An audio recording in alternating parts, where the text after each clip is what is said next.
Hello friends, welcome back to my channel. I am Soni Singh. आज की video में हम लोग price of elasticity of demand का टॉपिक करने वाले हैं। इसके कुछ सम्स भी सॉल्व करेंगे ताकि आप लोग के सारे डाउट, सारे कॉन्सेप्ट अच्छे तरीके से क्लियर हो जाए। बहुत से बच्चे मैसेज कर रहे थे कि मैम अभी आप कुछ दिनों से वीडियो अपलोड नहीं कर रहे हो, आप हमारे इकोनॉमिक्स का सिलेबस कंप्लीट करवाओगे कि नहीं। तो मेरी तबीयत कुछ ठीक नहीं चल रही थी, इसलिए मैं वीडियो अपलोड नहीं कर पा रही थी। नेक्स्ट वीडियो में मैं आप लोग को सारा शेड्यूल दे दूंगी कि कब तक आप लोग का इकोनॉमिक्स का चैप्टर A to Z सारी चीजों के साथ कंप्लीट हो जाएगा, सारे पॉइंट्स के साथ आप लोग का कंप्लीट हो जाएगा with question with MCQ। Next video पूरे मैं माइंड मैप के साथ आप लोगों को बता दूंगी। तो चलिए स्टार्ट करते हैं आज की वीडियो के फर्स्ट पॉइंट का। सबसे पहले आप लोगों को डिफरेंस जानने की जरूरत है। Law of demand and elasticity of demand क्या है। लॉ ऑफ डिमांड मैंने आप लोगों को ऑलरेडी प्रीवियस वीडियो में पढ़ा दिया था कि लॉ ऑफ डिमांड क्या होता है। तो आज फिर से एक बार एक्सप्लेन कर देती ताकि कोई भी डाउट्स ना रह जाए। Law of demand and elasticity of demand दोनों डिफरेंट है, तो इसीलिए आप लोगों को अच्छे से उसकी कॉन्सेप्ट को समझने की जरूरत है। Law of demand is the qualitative statement not a quantitative statement. मैंने आपको बताया था लॉ ऑफ डिमांड जो डील करता है क्वालिटेटिव स्टेटमेंट के बीच में डील करता है, क्वांटिटेटिव स्टेटमेंट के बीच में डील नहीं करता है। बट वहीं पे जो इलास्टिसिटी ऑफ डिमांड रहता है, इसका डेफिनेशन पढ़ते हैं। Elasticity of demand is the quantitative statement which give a quality measure in change in demand to change in price. जो इलास्टिसिटी ऑफ डिमांड जो रहता है वो क्वांटिटेटिव स्टेटमेंट के बीच में डील करता है कि अगर प्राइस चेंज हो रहा है तो क्यों हो रहा है, क्या रीजन है। इलास्टिसिटी ऑफ डिमांड जो होता है सारी चीजों को ध्यान रखते हैं। मान लीजिए लॉ ऑफ डिमांड क्या करता है, क्वालिटेटिव स्टेटमेंट के बीच में डील करता है, but elasticity of demand quantitative statement के बीच में डील करता है। तो elasticity of demand quantitative statement के बीच में क्यों डील करता है, उसका कहना रहता है अगर हम लोग का प्राइस चेंज हो रहा है, डिमांड चेंज हो रहा है। मान लीजिए सडनली एक प्रोडक्ट का डिमांड मार्केट में 100 कंज्यूमर उसे परचेस कर रहे थे और सडनली उसका नहीं खरीद रहा है, 50 कंज्यूमर खरीद रहे, 60 कंज्यूमर खरीद। तो चेंज हुआ तो हुआ क्यों, क्या रीजंस रहता है, क्यों हुआ, सारी चीजों को, ये सारी चीज डिटेल्स में देखता है इलास्टिसिटी ऑफ डिमांड। अब चलिए प्राइस इलास्टिसिटी ऑफ डिमांड पढ़ते हैं कि क्या होता है।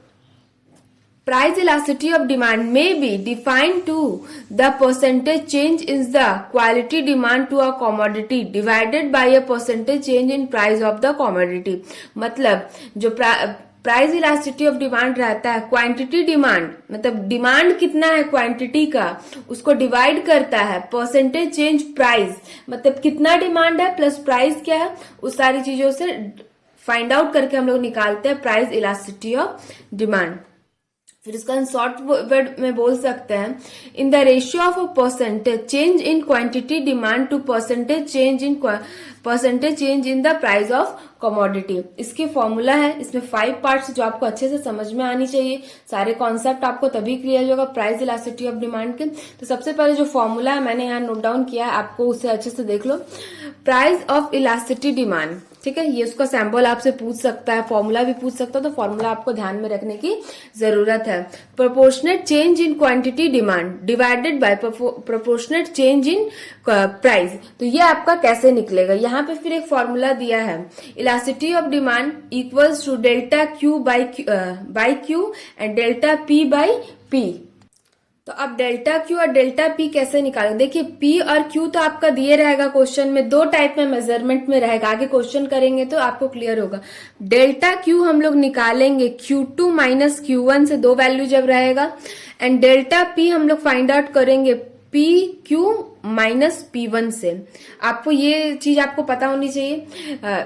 ईडी जो मैंने लिखा elasticity of demand, delta Q change in demand, Q in title of demand, delta P change in price and P in title of demand, मतलब सिंगल कॉमोडिटी।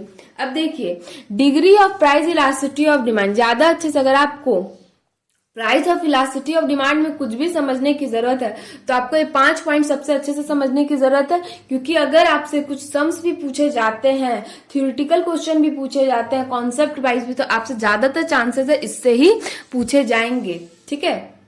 तो पहला क्या है आप लोगों का, relatively elastic demand. Relatively elastic demand आप लोगों का पहला है। जो इलास्टिक रहेगा वो आपका ग्रेटर देन 1 रहेगा। दूसरा क्या है, रिलेटिवली इन इलास्टिक डिमांड, जो आपका इलास्टिक रहेगा लेस देन 1 रहेगा। यूनिट इलास्टिक डिमांड, जो आपका इलास्टिसिटी रहेगा वो आपका इक्वल्स टू 1 रहेगा। परफेक्टली इन इलास्टिक डिमांड, जो आपका इलास्टिक रहेगा इक्वल टू 0 रहेगा। Perfectly elasticity of demand equals to infinite रहेगा, इसका कोई अंत नहीं रहेगा। तो चलिए एक एक टॉपिक पे एक एक सम्स करेंगे ताकि आप लोग के सारे कॉन्सेप्ट जो है अच्छी तरह से क्लियर हो जाए, कोई भी डाउट्स आप लोगों को ना रहे। अगर फिर भी कोई डाउट्स रह जाता है तो आप कमेंट सेक्शन में कमेंट करके पूछ सकते हो। तो मैंने यहाँ पे फॉर्मूला सम्स लिख लिया है। रिलेटिवली इलास्टिसिटी ऑफ डिमांड, इसमें क्या रहता है, जब आपका रिलेटिवली इलास्टिसिटी ऑफ डिमांड रहता है, इलास्टिसिटी जो रहता है आपका ग्रेटर देन 1 रहता है, तब आपका क्या रहता है, proportionate change in demand greater than proportionate change in price होता है। तो जैसे कि delta Q by delta P greater than delta P by delta, आपसे ये फॉर्मूला में पूछ सकता है कि इलास्टिसिटी ऑफ डिमांड का क्या रहता है, तो proportionate change in price demand greater than proportionate change in price. यहाँ देखिए मैंने यहाँ पे क्या किया है, प्राइस ऑफ गुड्स लिया है। एक गुड्स का कॉस्ट 5 रुपीज है, एक गुड्स का कॉस्ट 4 रुपीज है। जब वो गुड्स 5 रुपीज रहता है उस गुड्स की डिमांड 10 रुपीज हो जाती है, मतलब 10 रुपीज डिमांड रहती है, 10 कंज्यूमर से खरीदते हैं। बट दूसरा जब 4 रुपीज होता है तब उसका डिमांड और ज्यादा बढ़ जाता है, 15 बढ़ जाता है। तब हम लोग उसको कैसे सॉल्व करेंगे, तो मैंने यहाँ पे भी आप लोगों को क्या फॉर्मूला लिया, elasticity of proportionate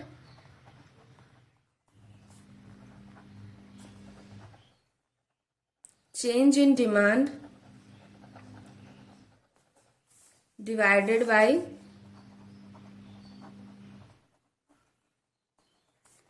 proportionate change in price। तो इसका फॉर्मूला क्या बताया था मैंने आपको, delta Q by Q and delta P by P. तो सबसे पहले डेल्टा क्यू हम लोग कैसे निकालेंगे, मैंने आपको बताया यहाँ पे Q2 माइनस Q1 करेंगे। अब इसमें बताइए, ये आपका तो प्राइस है P1 P2 Q1 and Q2, तो Q2 में से 15 माइनस 10 आपका आ गया 5, डेल्टा Q आ गया आप लोगों का। उसी तरह हम लोग डेल्टा P निकालेंगे, P2 माइनस P1 कितना आएगा, 4 माइनस 5 आपका -1 आएगा। चलिए हम लोग यहाँ पे लिखते हैं 5, अब फिर Q क्या है, ओनली Q क्या है आप लोगों का 10 है, ठीक है। फिर बाई डेल्टा पी हम लोगों ने निकाला -1 और आप लोग का पी क्या है 5 है। तो अब इसको आप कट कीजिए, आपका वैल्यू आएगा, एक सेकेंड में फाइंड, आप लोग भी अपने साथ ही कैलकुलेशन करते रहना, कोई भी चीज को छोड़ना नहीं है बाद के लिए कि बाद में कर लेंगे।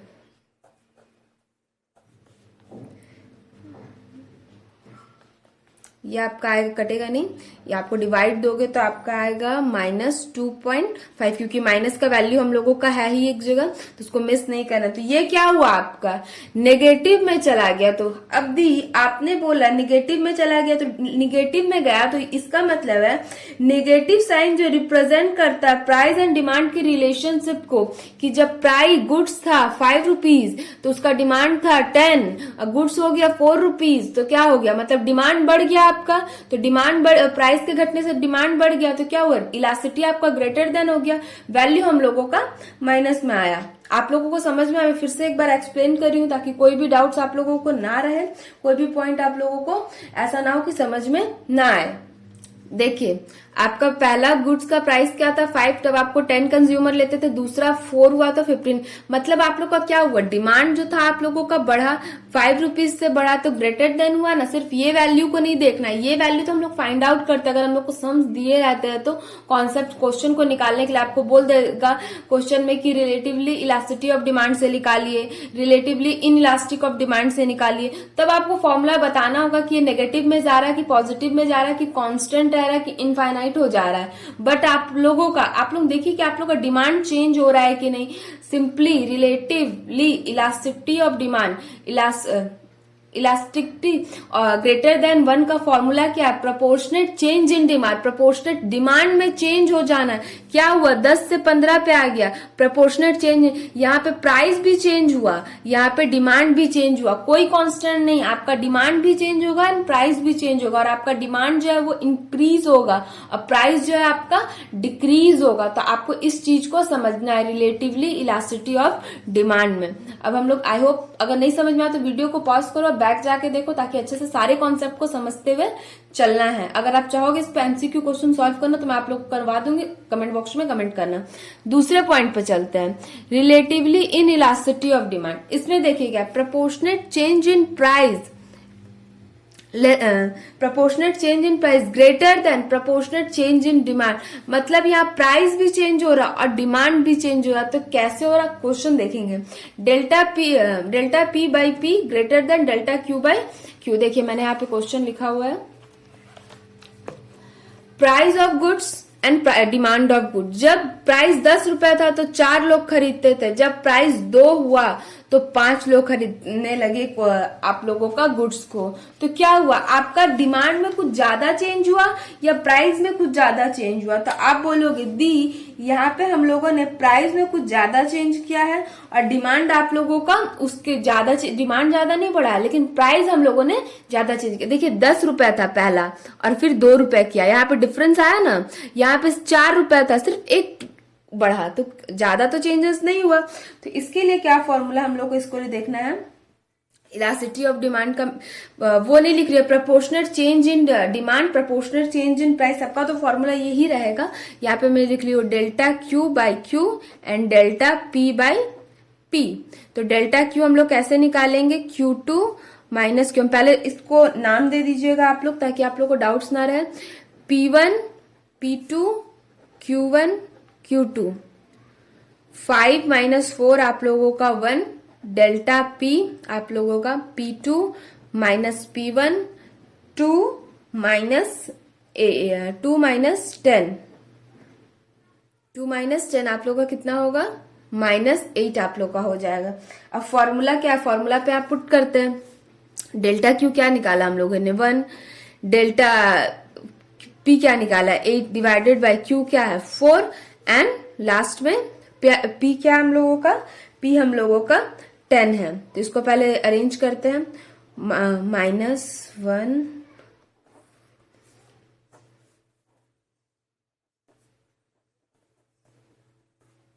ठीक है।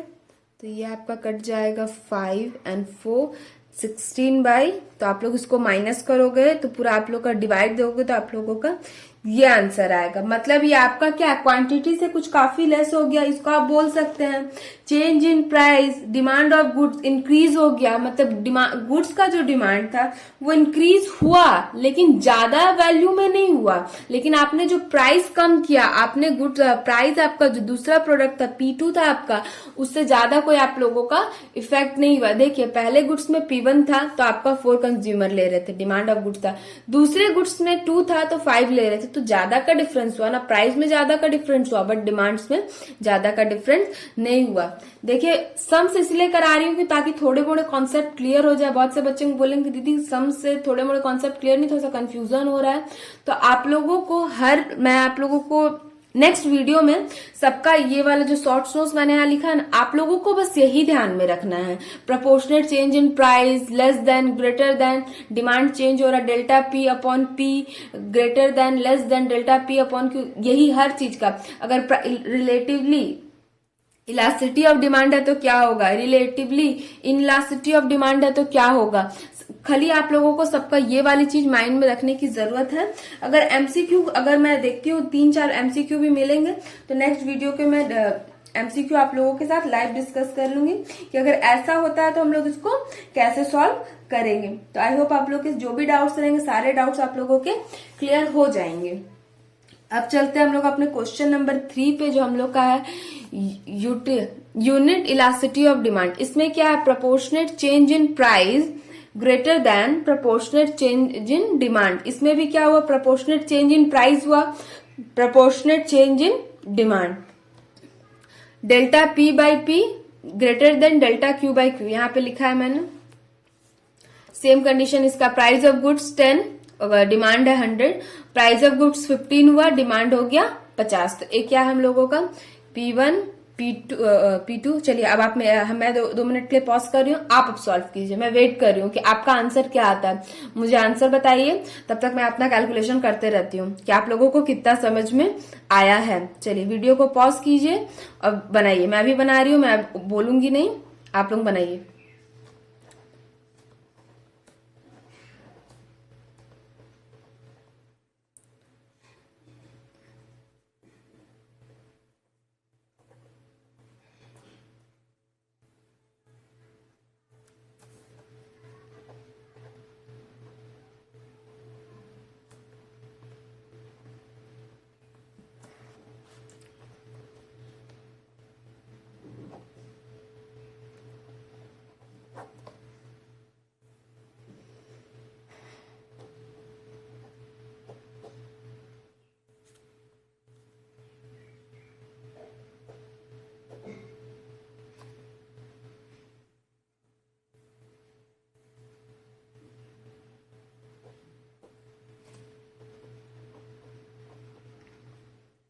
चलिए आंसर बताइए आप लोग। मैंने जो अपना आंसर निकाल लिया, -1 आया।